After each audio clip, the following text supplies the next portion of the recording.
Gak. Bismillahirrahmanirrahim. Assalamualaikum warahmatullahi wabarakatuh.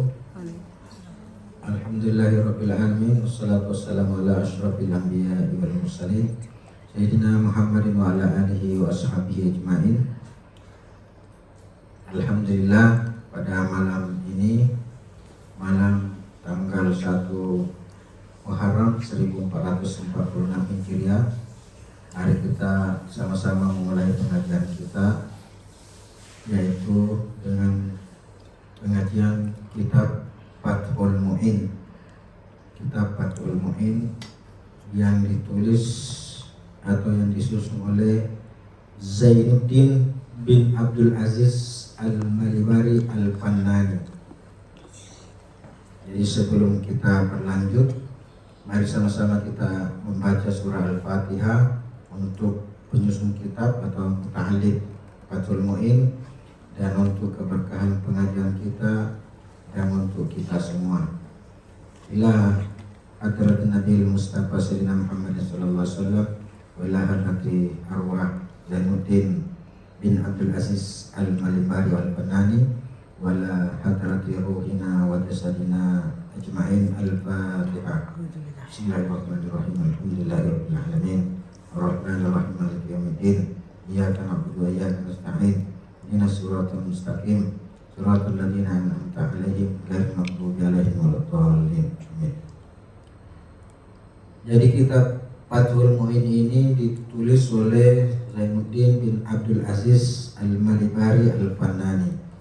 Zainuddin bin Abdul Aziz ini salah seorang ulama di kelahiran Malabar di India Selatan. Dia ulama India,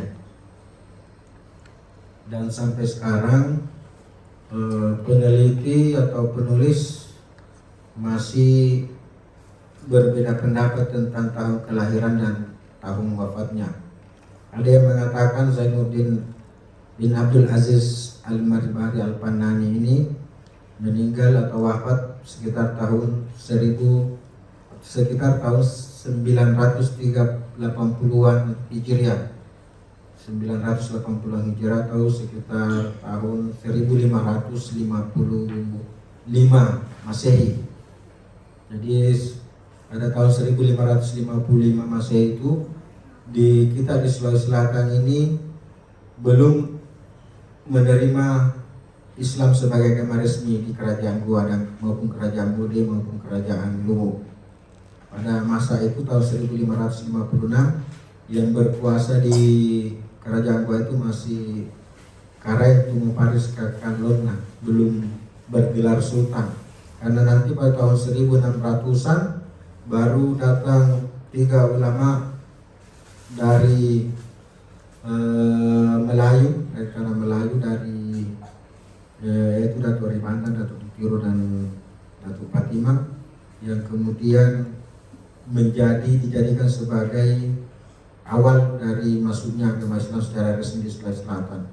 Dan setelah itu Raja Goa maupun Raja Bone mulai bergelar sultan sekitar tahun 600-an. Jadi 100 tahun setelah Syekh Zainuddin bin Abdul Aziz Al-Malibari Al-Fannani ini menulis kitab Fathul Mu'in atau setelah meninggal dunia. Mengapa kitab ini yang kita jadikan pengajian? Karena inilah salah satu kitab fikih yang lengkap membahas mazhab Imam Syafi'i. Jadi yang membahas mazhab Syafi'i yang lengkap fikih, di bidang fikih salah satunya yaitu kitab Fathul Mu'in. Fathul Mu'in ini tentang Zainuddin Al-Malibari bin Abdul Aziz ini ada yang menulis namanya Ahmad Zainuddin bin Al-Ghazali bin Zainuddin bin Ali bin Ahmad. Jadi memang sejarawan agak rancu menulis Zainuddin ini karena kakeknya juga bernama Zainuddin. Jadi dia namanya Zainuddin, bapaknya bernama Abdul Aziz. Ada yang mengatakan bapaknya bernama Al-Ghazali, kemudian bapaknya Abdul Aziz atau kakeknya juga bernama Zainuddin. Bapaknya lagi Zainuddin bernama Ali, kemudian bapaknya Ali bernama Ahmad. Dan Zainuddin, kakeknya Zainuddin ini juga ulama besar dan menulis kitab, banyak juga menulis kitab. Sehingga Zainuddin yang menulis kitab Fathul Mu'in ini biasa juga digelari Zainuddin Sani atau Zainuddin yang kedua. Kakeknya yang juga bernama Zainuddin disebut Zainuddin Awal. Jadi banyak di situ saya kira yang membuat banyak penulis sejarah ragu apakah Zainuddin yang dimaksudnya adalah Zainuddin penulis kitab Fathul Mu'in atau Zainuddin kakeknya Zainuddin yang menulis kitab Fathul Mu'in. Itulah sehingga dia mengatakan 1980 wafatnya, 930 dan seterusnya. Yang jelas bahwa Zainuddin bin Abdul Aziz Al-Malibari Al-Fannani ini dilahirkan di Malabar, India Selatan, tapi dia orang Arab, keturunan Arab. Dan setelah belajar kepada pamannya sendiri, ada yang mengatakan bahwa Abdul Aziz ini sebenarnya adalah pamannya yang juga ulama besar, dan disitulah Zainuddin belajar. Setelah belajar pada pamannya, dia ke Mekah melaksanakan haji, umrah dan tinggal di Mekah puluhan tahun belajar di sana. Di Mekah dia belajar pada Ibnu Hajar Al-Asqalani. Ibnu Hajar Al-Asqalani ini salah seorang ulama besar, penerus kitab atau penerus Imam Syafi'i yang mengajar di Mekah, Madinah pada tahun tersebut, sekitar tahun 900-an Hijriah. Kita di bab pertama kitab Fathul Mu'in ini tidak seperti kebanyakan kitab-kitab yang lainnya. Kalau kebanyakan kitab itu biasanya bab pertamanya membahas tentang bab at-taharah, kebersihan atau cara bersuci.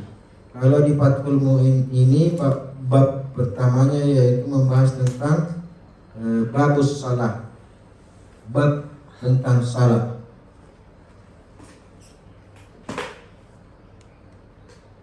Disulis dalam kitab Fathul Mu'in ini di bab salat ini yang pertamanya tentang pengertian salat. Hiya syar'an, as-salatu hiya syar'an. Salat menurut syariah itu aqwalun wa af'alun mahsusah, yaitu perkataan dan perbuatan khusus. Jadi salat itu adalah perkataan, aqwal wa af'al dan perbuatan khusus. Muftatahatun bitakbiri wa muhtatamatun bitaslim, yang dimulai dengan takbir dan diakhiri dengan salam, taslim. Jadi itu yang disebut salat. Salat itu secara syariat adalah perkataan dan perbuatan khusus yang diawali dengan takbir, yaitu takbiratul ihram, dan diakhiri dengan muhtatamatun bitaslim, diakhiri dengan salam. Jadi kalau hanya perbuatan tidak ada perkataannya, berarti tidak salat namanya. Begitupun kalau hanya perbuatan tidak ada perkataan juga tidak salat.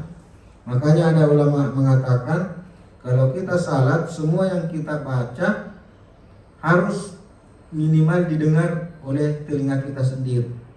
Bagi laki-laki, kalau kita baca suratul Fatihah atau takbiratul ihram, biar kita jadi makmum, biar salat zuhur, salat asar juga harus minimal didengar oleh telinga kita sendiri yang membacanya. Apalagi kalau takbiratul ihram. Wa summiyat bidzalika listimaliha ala sholati lugatan. Dinamakan seperti ini adalah rangkaian kata dan rangkaian perbuatan yang telah ditentukan, dimulai dengan membaca takbir dan diakhiri dengan salam. Disebut demikian karena mencakup arti salat secara bahasa. Arti salat secara bahasa yaitu doa. Jadi artinya as-shalah, solat itu artinya doa.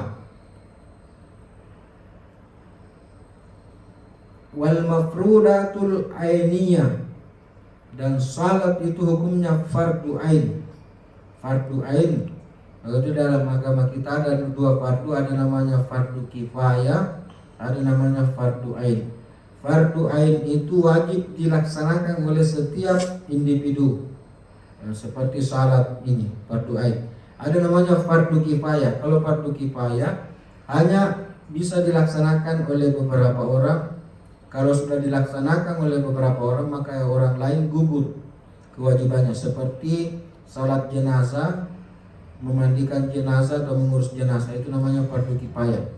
Kalau sudah ada orang yang melaksanakan, berarti umat Islam yang lain sudah gugur kewajiban, itu namanya fardu kifayah. Sama dengan menuntut ilmu agama. Kalau menuntut ilmu agama itu fardu ain. Semua wajib, ada yang mengatakan fardu ain. Tapi belajar ilmu ekonomi atau belajar ilmu-ilmu yang lain selain ilmu agama itu fardu kifayah. Kalau sudah ada orang yang belajar ilmu ekonomi, sudah gugur kewajiban belajar yang lain bagi umat yang lain. Itu namanya fardu kifayah. Khamsun fi kulli yaumin wa lailah. 5 waktu salat sehari semalam, 5 kali. Ma'lumatun minad dini bid darurati, yang diketahui, yang harus diketahui sebagai bagian dari ilmu agama yang harus diketahui. Fayakfuru jahiduha, maka orang yang meninggalkannya disebut orang kafir. Kalau meninggalkan salat 5 kali sehari semalam, mengingkari kewajibannya, itu hukumnya kafir. Selain bagi kita, Nabi kita Muhammad SAW, kelima waktu salat tersebut tidak merupakan suatu ketentuan. Jadi 5 waktu salat itu hanya menjadi ketentuan atau kewajiban bagi umat Nabi Muhammad SAW. Kalau dalam kitab Fathul Mu'in ini disebutkan bahwa umat-umat sebelumnya itu atau nabi-nabi sebelumnya hanya 1 waktu salat. Salat subuh adalah salatnya Nabi Adam alaihissalam. Jadi salat subuh hanya diwajibkan Nabi Adam dan umatnya, hanya diwajibkan salat subuh 1 kali saja waktu salatnya.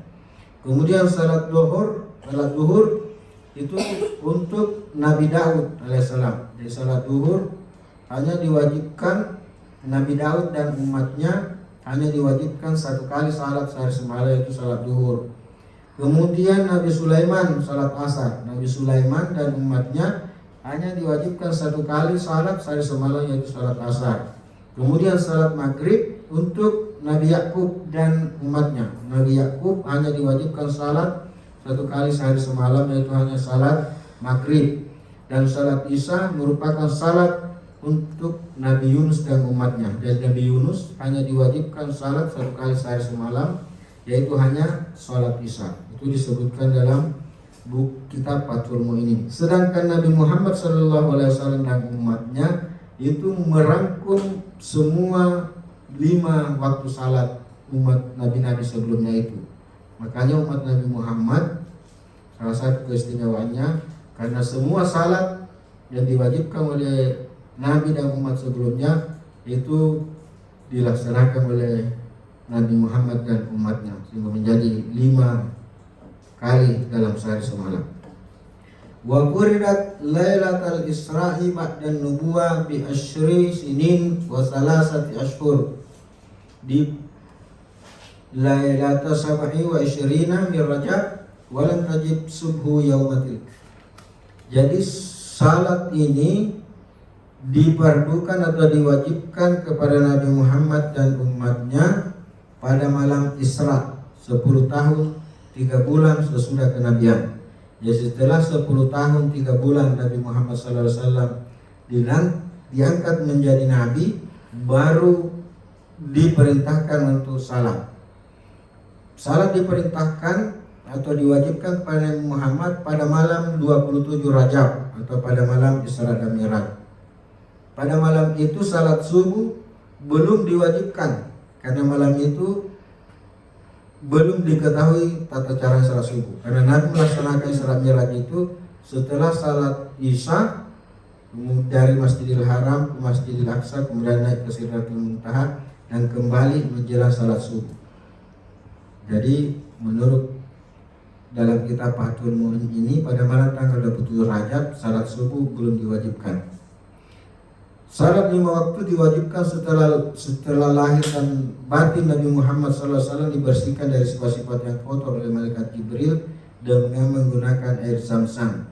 Seperti kita ketahui bahwa Nabi sebelum hijrah itu dibedah dadanya di Hijrah Ismail, di Ka'bah, dicuci yang kesering-kesering. Dulu waktu masih muda, waktu Nabi Muhammad berumur 7 tahun atau masih lebih kurang lagi, ada yang mengatakan 5 tahun, waktu masih tinggal di suku Baduy bersama ibu angkatnya Halimatus Sa'di, malah ada yang bilang 2-3 tahun. Nabi Muhammad juga dibedah dadanya oleh Jibril, dibersihkan semua, diisi dadanya dengan lebih bersih lagi dan lebih penuh lagi dengan hikmah-hikmah yang baik. Nah kemudian setelah mau Isra Mi'raj, malam Isra Mi'raj 27 Rajab, Nabi dibersihkan lagi dadanya, dibedah lagi dadanya, itu dibersihkan lagi. Menurut kitab Fathul Mu'inin, hal itu dilakukan supaya Nabi benar-benar siap lahir dan batin untuk menerima perintah salat, melaksanakan salat. Adapun hikmah rakaat salat yang 17, jadi kalau dihitung semua rakaat salat itu 5 kali sehari semalam itu 17. Salat maghrib 3 rakaat, salat isya 4 rakaat, salat subuh 2 rakaat, salat zuhur 4 rakaat, dan salat asar 4 rakaat, itu jumlahnya 17 rakaat. Kenapa 17 rakaat?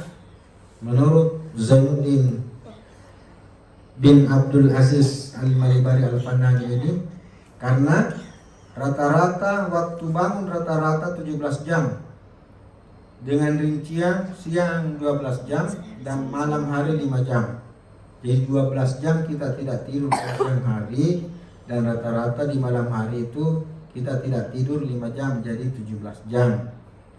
Jadi setiap rakaat merupakan kifarat atau tebusan dari kelalaian setiap jam. Jadi karena 17 jam kita tidak tidur dalam sehari semalam, dan diperkirakan dalam 17 jam itu kita mungkin lalai, banyak melakukan dosa, banyak pikiran-pikiran salah di waktu 17 jam itu.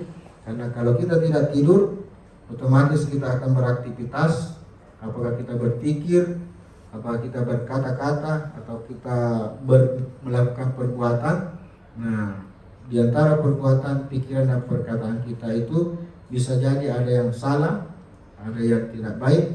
Nah itulah yang menjadi tebusannya, sehingga 17 rakaat juga salat dalam sehari semalam.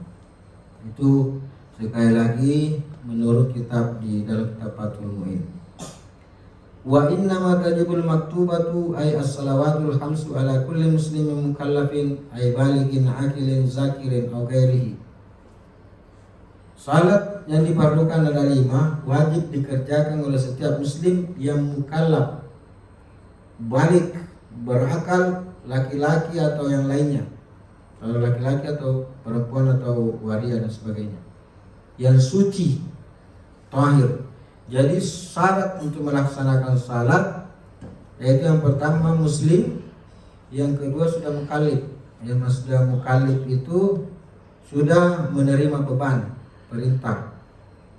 Yang mana disebut mukallaf? Yang pertama balik, sudah balik. Kalau laki-laki sudah mimpi basah. Kalau perempuan sudah haid, itu namanya balik. Salah satu tanda-tanda balik. Atau sudah biar belum mimpi basah tapi sudah berpikiran, mampu berpikir, membedakan yang baik dan yang benar, sudah mampu membedakan antara halal dan haram, yang wajib dan yang tidak wajib. Itu sudah balik. Akil, berakal, baik laki-laki maupun perempuan, dan suci, tahir, bersih. Fala tajibu ala kafirin asliin, tidak wajib salat bagi orang kafir atau yang belum muslim. Wasabiin, dan tidak wajib salat bagi anak-anak. Wa majnunin, tidak wajib salat bagi orang gila. Wa mukma, bagi orang yang suka pingsan-pingsan, yang selalu pingsan. Wa mukma, yaitu orang berpenyakit ayan. wa bukma alaihi wa sakaranin bila ta'addin li adami tukallifihim, dan orang yang mabuk yang melampaui batas, orang mabuk yang melampaui batas. Wa ta'bigari taklifi wa di adami taklifihim, karena orang-orang seperti ini, anak-anak, orang gila, orang berpenyakit ayam, orang mabuk berat, itu li adami taklifihim, bukan orang mukallif namanya, sehingga tidak wajib salat. Wala ala haidin, dan tidak wajib salat bagi orang yang haid. Wa nufasa, dan orang perempuan yang lagi nifas, li adami sihatiha, karena tidak lagi suci, tidak sah melaksanakan salat karena tidak sedang suci. Wala qada'a alaihima, dan tidak wajib bagi perempuan yang lagi haid karena haid sehingga meninggalkan salat, atau karena dia nifas sehingga meninggalkan salat, maka salat yang ditinggalkannya itu tidak wajib untuk diqada, tidak wajib diganti. Wala qada'a alaihima, tidak ada qada atau tidak ada salat pengganti bagi salat yang ditinggalkan oleh wanita yang sedang haid atau sedang nifas. Bal tajibu ala murtadin muta'addin bisakarin, tapi wajib bagi orang yang murtad mengganti salat yang ditinggalkan selama dia murtad. Jadi kalau ada orang sudah masuk Islam kemudian dia murtad, 1 tahun murtad baru masuk Islam lagi, maka salat yang ditinggalkan selama 1 tahun itu wajib diganti menurut dalam kitab Fathul Mu'in. Muta'addin bisakarin, demikian pula orang yang mabuk berat. Jadi kalau dia sehari semalam mabuk berat, berarti 5 kali tidak salat, maka ketika tidak mabuk lagi dia wajib mengganti salatnya 5 kali sehari semalam itu, wajib mengqada salatnya. Jadi ada 2 orang yang wajib mengqada salat di dalam hal ini adalah yang pertama orang murtad, artinya sudah masuk, orang masuk Islam kemudian keluar dari Islam, maka selama dia tidak melaksanakan Islam karena murtadnya itu, tidak melaksanakan salat karena murtadnya, wajib dia mengganti salatnya. Kemudian orang yang mabuk, selama dia tidak salat, maka salat yang ditinggalkan selama mabuknya wajib diganti ketika dia sudah tidak mabuk lagi. Wa yuqtalu ay al muslimul mukallafu at-tahiru haddan bidarbi unukin in akhrajaha ay al maktubatu hamidan an waqti jami'ilaha in kana kaslan ma'tiqadin wujubiha illam yatub ba'da istitabah.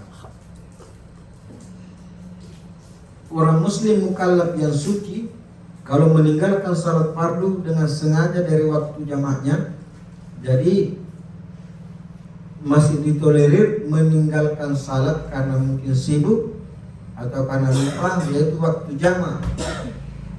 Karena ada beberapa salat yang bisa dijamak. Misalnya kita melakukan perjalanan, maka salat duhur dengan salat asar itu bisa dijamak, jadi 2-2, jamak kasar namanya, dilaksanakan di satu waktu.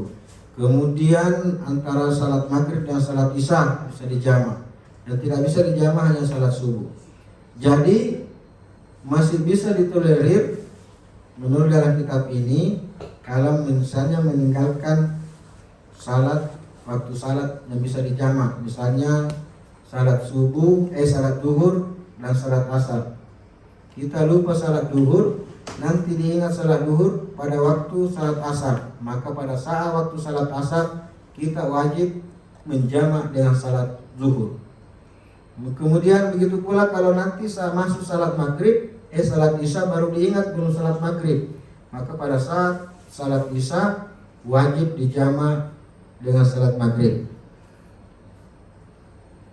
Nah, kalau meninggalkan salat fardu dengan sengaja dari waktu jamaknya, umpamanya meninggalkan salat duhur dan asar, maka meninggalkan salat karena malas dan mengitikadkan bahwa salat itu wajib, maka ia tidak, kemudian dia tidak bertobat, sudah disuruh bertobat oleh hakim atau pemerintah, maka harus dihukum mati.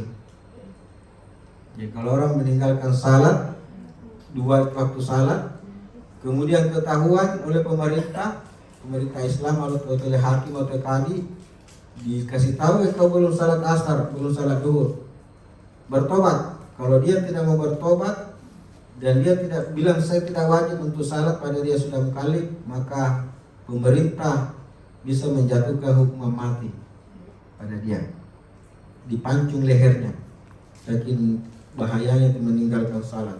Ada dua kategori orang meninggalkan salat. Ada orang yang meninggalkan salat karena memang menganggap salat itu tidak wajib. Nah, orang seperti ini wajib diminta bertobat oleh pemerintah, sekali lagi oleh pemerintah, bukan oleh ormas, bukan oleh laskar-laskar, bukan oleh perorang, pemerintah atau hakim, atau dilaporkan ke pemerintah yang memanggil orang itu melalui hakim atau melalui lembaga apa. Kemudian orang itu diingatkan, kamu wajib salat, apakah masih berpegang bahwa kamu menurutmu tidak wajib salat? Kalau dia masih menganggap tidak wajib salat baginya dan dia masih Islam, maka wajib diminta bertobat dan diminta untuk salat. Dan semua salat yang ditinggalkan harus diqada. Kalau dia tidak mau, pemerintah bisa menjatuhkan hukuman mati, dipancung lehernya, menurut dalam kitab ini. Hukuman dilaksanakan sesudah matahari terbenam. Kalau ia meninggalkan salat maghrib dan isya, hukumannya dijatuhkan sesudah salat terbit fajar. Tindakan pertama ialah dia harus diperiksa dan diperintah kepadanya agar mengerjakan salat.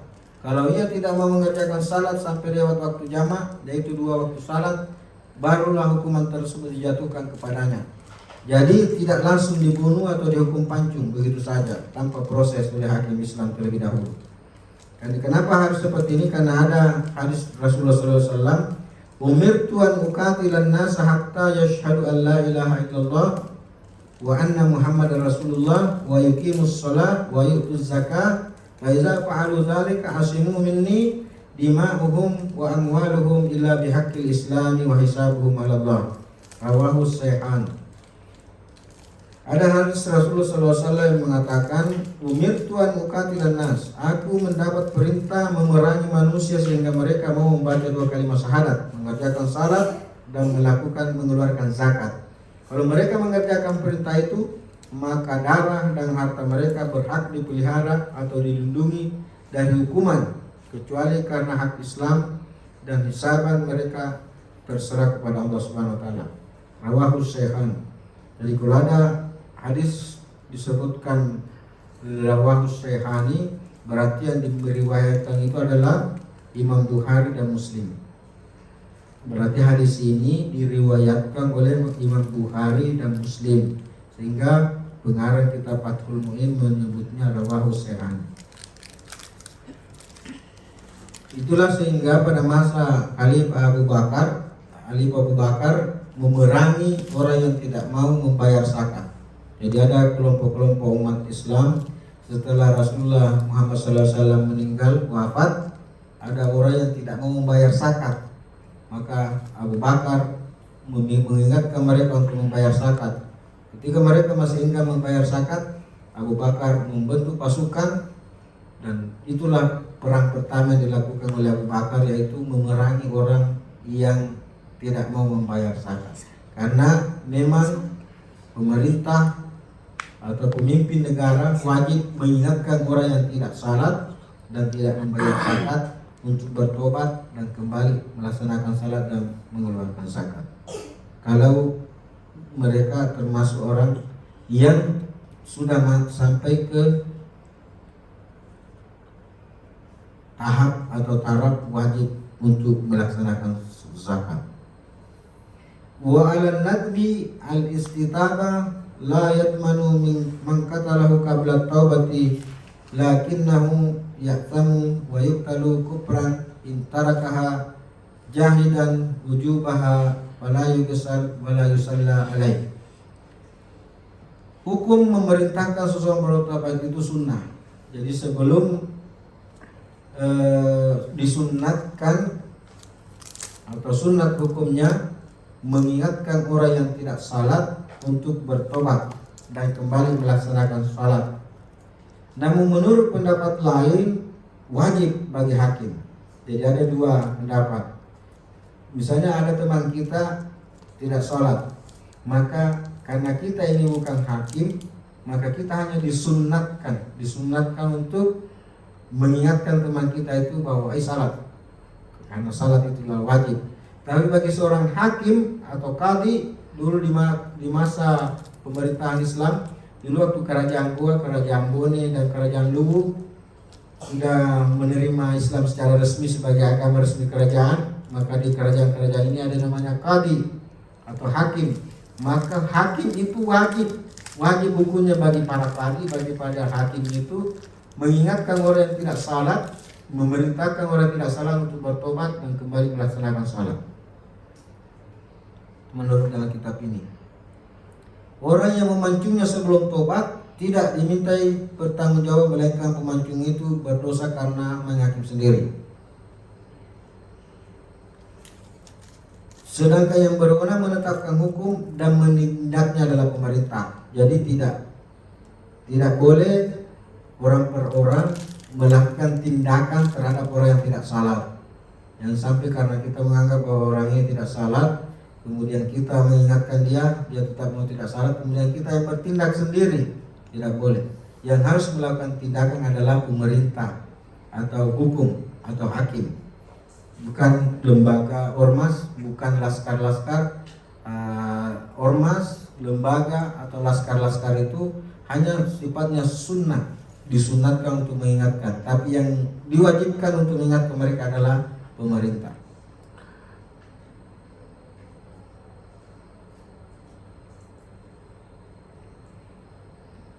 Wa yubadiru man marra bifaitin wujuban infata bila uzrin wa yalzamuhul qada'u fawran. Apabila orang mukallaf meninggalkan salat tanpa uzur, maka ia wajib segera mengqada salatnya. Jadi kalau kita misalnya karena sibuk bekerja, sibuk belajar atau sibuk diskusi atau sibuk menulis sampai lupa melaksanakan salat, maka begitu kita ingat harus segera melaksanakannya. Kalau waktunya sudah lewat, misalnya salat duhur kita lupa, nanti kita ingat salat duhur pada saat masuk salat asar, maka wajib dilaksanakan atau dikada salat yang ditinggalkan itu pada waktu salat asar. Itulah yang disebut fayalzamuhul qada'u fawran, harus dia melaksanakan qada sesegera mungkin. Kalau Syekhuna Ahmad bin Hajar, yang dimaksud dengan Ahmad bin Hajar ini adalah berkata guru kami Ahmad bin Hajar, yaitu Ibnu Hajar al-Asqalani rahimahullah ta'ala, wallazi yazharu annahu yalzamuhum sarfu jami'i zamanihi liqada'i ma adaman yahtaju li sarfihi bima la budda min. Syekh Ahmad bin Hajar rahimahullah berkata, hukumnya jelas, sesungguhnya orang yang meninggalkan salat tanpa uzur wajib menggunakan seluruh waktunya untuk mengqada salatnya, kecuali selain waktu yang diperlukan untuk mengerjakan pekerjaan yang sangat penting baginya, seperti tidur, mencari nafkah dan sebagainya. Jadi kalau banyak sekali salat yang sudah kita tinggalkan, banyak salat karena mungkin kita lalai, belum menganggap salat itu sebagai wajib, padahal kita sudah mengaku Islam, sudah mukallaf, sudah balik, sudah berakal sehat, tidak sakit lagi dan seterusnya, bersih. Banyak sekali salat yang kita tinggalkan, maka semua waktu harus kita gunakan untuk salat, mengqada salat-salat yang ditinggalkan itu, kecuali waktu yang dipakai untuk bekerja, waktu yang dipakai untuk tidur, atau waktu yang dipakai untuk belajar, atau waktu yang dipakai untuk mencari nafkah. Selain itu, kalau ada lagi waktu senggang, kita salat lagi mengganti salat yang kita tinggalkan. Wa annahu yahrumu alaihi tatawwu'u wa yubadiru bihi nurban infata bi uzrin kanomin.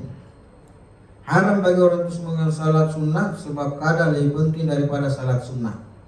Jadi kalau banyak salat yang kita tinggalkan, maka maka kita dianggap lebih penting untuk mengqada salat-salat yang kita tinggalkan itu daripada salat sunnah, karena mengganti salat yang ditinggalkan itu jauh lebih penting atau wajib daripada melaksanakan salat sunnah.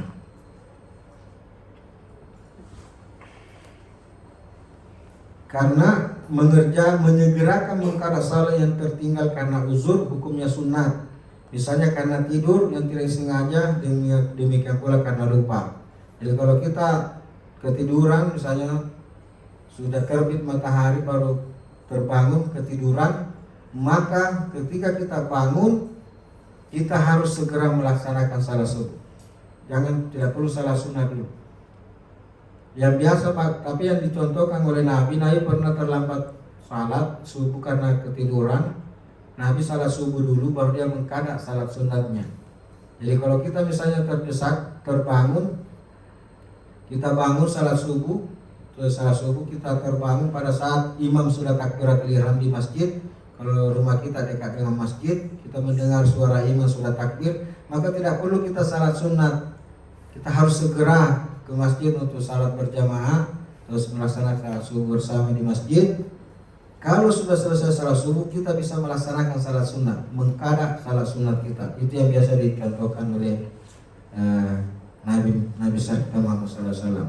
Ada juga contoh lain, suatu ketika Nabi Muhammad SAW dengan Bilal ketiduran melakukan perjalanan dengan Bilal. Ada mengatakan habis setelah pulang dari melakukan peperangan, Nabi tertidur bersama Bilal, ngantuk. Nabi minta izin kepada Bilal, bilang, "Hai Bilal, saya mau istirahat, bangunkan nanti saya kalau sudah subuh."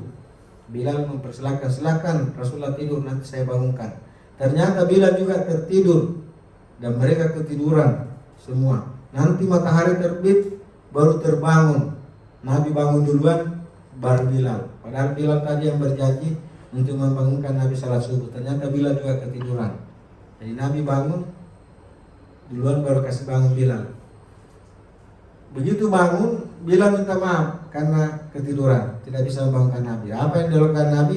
Nabi memerintahkan Bilal untuk berwudu dan juga pergi berwudu dan meminta Bilal untuk azan.